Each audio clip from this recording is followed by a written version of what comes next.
ஒவ்வொரு பரமான தொழுகைக்கு பின்னால் சுபஹ் முடித்தது, லுஹர் முடிந்தவுடன், அஸ்ர் முடிந்தவுடன், மக்ரிப் முடிந்தவுடன், இஷா முடிந்தவுடன் பரமான தொழுகைக்கு பின்னால் ஆயத்துல் குர்சியை யார் ஓதி விடுவார்களோ, பரத முடிச்ச உடனே ஆயத்துல் குர்சி ஓதி விட்டார்களா அவர்கள் இந்த உலகத்தை விட்டும் விடைபெற வேண்டும். மட்டும்தான் மௌத்து மட்டும்தான் தடையா இருக்குது.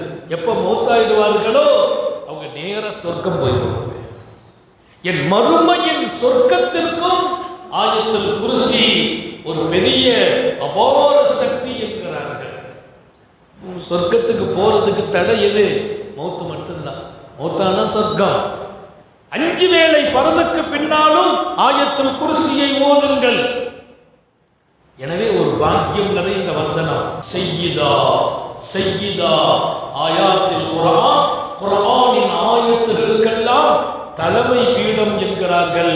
அந்த ஆயத்து எல்லாம் வல்ல அல்லாஹ் நாமும் நமது பிள்ளைகளும் நமது வீட்டு பெண்களும் ஆயத்துல் குர்சியை மனப்பாடமாக்குவோம், ஓதுவோம். தொடர்ந்து ஓதுகிறவர்கள் சித்தீக்குடைய மர்த்தபாவுடையவர்களுக்கு தான் அந்த பாக்கியம் கிடைக்கும் என்று வருகிறது. அந்த பாக்கியம் கூட கிடைத்துவிடும். எல்லாம் அல்ல அல்லாஹ் நமது பாதுகாப்பு, நமது வீட்டில் பாதுகாப்பு, நமது பிள்ளைகளின் பாதுகாப்பு, இதற்கு மேலால் நமது சொர்க்கத்தை தீர்மானிக்கிற ஆயத்துல் குர்சியை மனப்பாடமாக்குவோம், தொடர்ந்து ஓதுவோம். பிரச்சனைகள் இல்லை, எங்க போனாலும் ஆயத்துல் குர்சியை ஓதிட்டு போயிடுங்க, உங்களை சுற்றி பாதுகாப்பு இருக்கும் என்கிறார்கள்.